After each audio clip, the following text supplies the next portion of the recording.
Welcome to Thriving Talks with Anthony. Today we're going to be having an insightful conversation. For those who are new to the channel, we make mental health conversation content that's going to be beneficial to your personal development in addition to your well-being, right? But in today's conversation, we're going to be talking about the science of self-compassion and how being kind to yourself can transform your mental health. This video will illustrate research and benefits to practicing self-compassion, showing you how to treat yourself with kindness during difficult times, and which can help your mental health, reduce stress, and increase emotional resilience, right?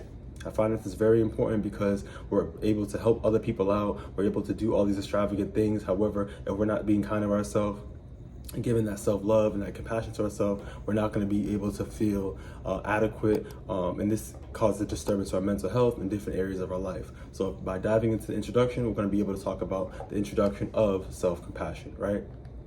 So I really want to, before we dive into this key components, stuff like that, I really want us to really question and get ourselves into the mindset of, the critiquing, the self-critiquing, right? So do you ever find yourself, being your own worst critic, right? Most of us do, but what can we do instead of, being harsh to self-judgment in regards to ourselves is being more kind to ourselves, right? So just like, we're treating our friend, treating other people out there outside, when it comes to self-compassion, it's all about making sure that we're taking care of ourselves in the ways that we treat other people as well, right? So let's explore in regards to self-compassion and how this can transform our mental health and our well-being. So for those out there, the key component in regards to what is self-compassion, self-compassion means treating yourself with kindness, understanding, and caring, for yourself when you're struggling, rather than sabotaging, criticizing, or judging yourself harshly, right? Why does this matter? Many of us believe being hard on ourselves makes us stronger, but research shows the opposite, right? So self-compassion actually boosts resilience and mental health. In addition, research insights, according from Dr.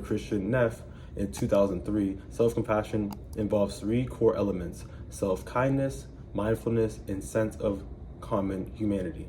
These practices can improve emotional well-being and reduce anxiety and depression. Right, so that's the introduction in regards to self-compassion. It's very important for us to be kind to ourselves, right? In regards to this is going to be able to boost our resilience in addition to our mental health and help us get through difficult times, rather than self-sabotaging, criticizing ourselves, and being really harsh to ourselves, right? Let's move on to the next segment in regards to the science behind self-compassion. Let's get in some elements in regards to what's really going on into the brain behind, our decision making and how we're being, a little harsh on ourselves, right? So key component number one, we're going to talk about the stress response, right? So self-criticism activates the brain threat system, increasing stress hormones like cortisol, right? Cortisol is that stress hormone, making us feel inadequate, and self-criticism activates the brain in a negative way. So let's just do the opposite, which is be utilizing a positive mindset. Next key component is going to be the self-soothing system, right? So self-compassion activates the brain care system, releasing oxytocin and calming the nerve system, right? So we talked about the cortisol. That's something that's spiking our brain and our body in regards to stress. And by having the self-soothing system, this is going to be able to have our brain be a little bit more alleviated by releasing that oxytocin, calming the nervous system, which is this is essential. Next is going to be neuroplasticity. Just like with positive thinking, practicing self-compassion can rewire the brain for a greater emotional balancing over time, right? So the brain can change, the brain can stretch, the brain can improve. However, it's about the mindset, right? So by having that self-compassion, it's going to be able to help us rewire our brain system to be able to deal with greater emotional situations and balancing over, periods of time. In regards to research from a 2011 study in brain and behavior, found that self-compassion practices reduce activity in the amygdala, right, the brain fear center, and increasing activation in areas linked to emotional regulation and empathy, right? So the more that we're kind to ourselves and we're able to have this self-compassion practices in regards to activities that are going to be helping our body and our mind, this is going to be able to help us deal with more, situations in regards to knowing how to have that emotional regulation and empathy, having understanding, compassion, and that love as we're navigating through, right? Next segment, we're going to be diving into the benefits of self-compassion, right, on mental health. Why is this essential? What benefits and what things we're going to be leaving with? This is essential. I really want to make sure that we're leaving with something as we're engaging with positive behavior, positive mindset, right? So key component number one, we're going to be talking about reduces anxiety and depression. This is big because, like we said, we don't want to be self-criticizing ourselves, self-sabotaging, and by reducing anxiety and depression, self-compassion lowers harsh self-criticism, a major contributor to anxiety and depression. This is major. Next, we're going to be talking about improves emotional resilience, right? This is major because as we're going through different circumstances in our lives, I always emphasize life is not Candyland. We're going to have our sweet moments, but we're obviously going to have moments where it's going up and it's going down, it fluctuates, right? So it improves emotional resilience, right? So people who practice self-compassion are better able to bounce back after challenges, right? This is substantial. Next, we're going to be promote self-worth, right? So by treating yourself with kindness, you build a sense of unconditional self-acceptance, right? You see yourself as the prize, you see your self-worth, you're starting to see yourself with the eyes of kindness, and this is really going to be able to help you deal with different circumstances as you're able to see yourself in that light. Next, we're going to be talking about fosters growth mindset, right? Self-compassion encourages learning from mistakes rather than being stuck in shame or blame, right? So we don't want to be stagnant. We don't want to be stuck. We want to be able to have an optimistic growth mindset as we're able to navigate through challenges with that love, with that compassion, to be able to have us, have a positive mindset through difficulty, right? But in regards to some research insights from a 2014 meta-analysis in mindfulness showed that higher levels of self-compassion were strongly associated with lower levels of anxiety, depression, and stress, right? So when we take this thing serious, when we're mindful, right, and we're really registering our feelings, where we're at in these different emotions, this is going to be able to have us gain more insight. But in addition to that insight, when we're able to have the lens of kindness and that self-compassion, it's going to be able to, like I said, reduce that anxiety, that depression, and that stress, which is major for us to be able to navigate and get to our destination in regards to what we're trying to be or where we're trying to go. Next segment I want to dive right into is going to be the self-compassion and resilience, bouncing back stronger, right? When we go through certain things, right, we're not supposed to be torn up from the flow up and letting it destroy us, but this is going to be a challenge for we're able to navigate through with that positive mindset, right? So life is full of challenges, but self-compassion can help you navigate with them or through them with a greater strength and clarity with that self-compassion, of course, right? So key component number one, we're going to talk about reframing failure, right? So self-compassion helps you see setbacks as an opportunity for, learning rather than proof of inadequacy, right? So like I said, we don't want to self-sabotage. We want to refrain from failure.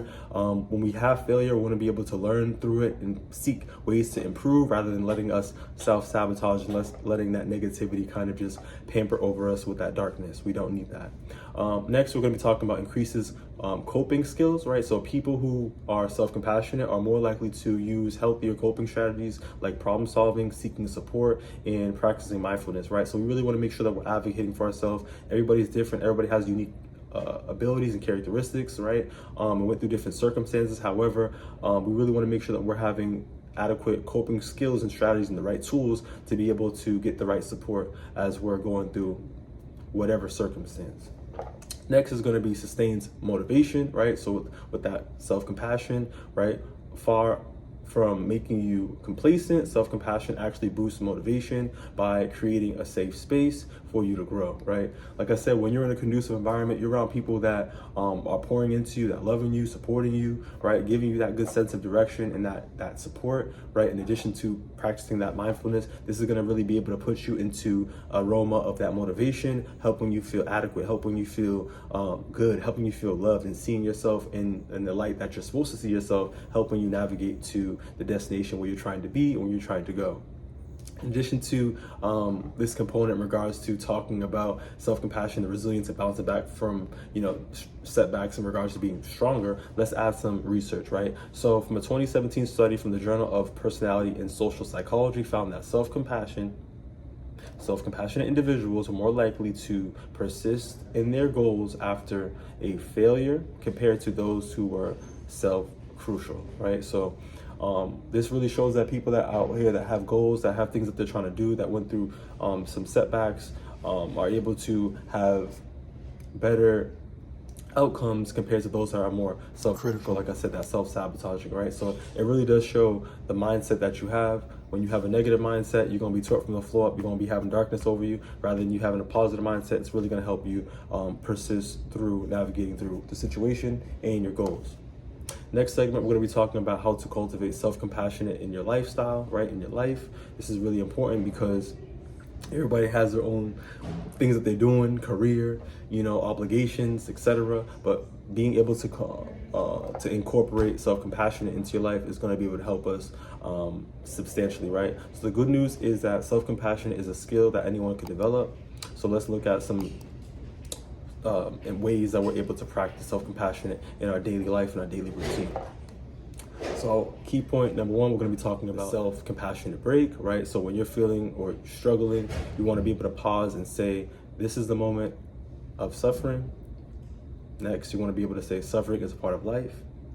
Next, and you want to be able to incorporate, may I be kind to myself through this moment. So you really want to break down this into layers. You want to be able to be present. This is what's going on. I'm suffering. This is what it is. However, I will get through this and I will navigate with that being said, right? So embrace the moment, embrace the present, but just be able to have that optimistic and that positive mindset and that self-compassionate to yourself, that may I be kind to myself in this moment, right? Don't let nothing oversee and overcome your well-being, your peace, and your well-being, your mind, right? You really want to be being able to be in control. And a word that we used earlier is that emotional resilience, right? Being able to really understand how you're feeling, right? So these are practices. These are things that we want to be able to do. And by, like I said, taking a break and reassessing and breaking it down, by taking that pause, you can really be able to register that in your mind. Next key point we're going to be able to incorporate is talk to yourself like a friend, right? Be kind to yourself. So replace the self-criticism with supportive, understanding words, right? So you want to speak positivity into your life rather than negativity into your life. Next is going to be practice mindfulness, right? So notice your thoughts without judgment and breathe and bring in gentle awareness into those emotions, right? So take the time to be able to get your journal, whatever that may be for yourself, write things down. Make sure that you're getting really good insights in regards to your day, your emotions and stuff like that too. Mindfulness in regards to that solitude, finding a quiet space where you're able to really just, get into your bag and notice your thoughts, notice whatever's going on, and having that awareness is going to be able to help you. Next key point will be daily self-compassion practices, right? So as I just mentioned, that journaling, affirmation, speaking positivity and love over your life, right? And practicing a hand of heart in regards to soothing gestures, right? So make sure you're putting positivity out there into the world. You're gonna get it back, right? But just really being able to see that light within yourself, right? Self-compassion, love, right? In regards to some research insights, I want to be able to incorporate from Dr. Kristen Neff from a 2015 research shows that individuals who practice the self-compassion break regularly experience lower levels of stress and higher levels of satisfaction over time, right?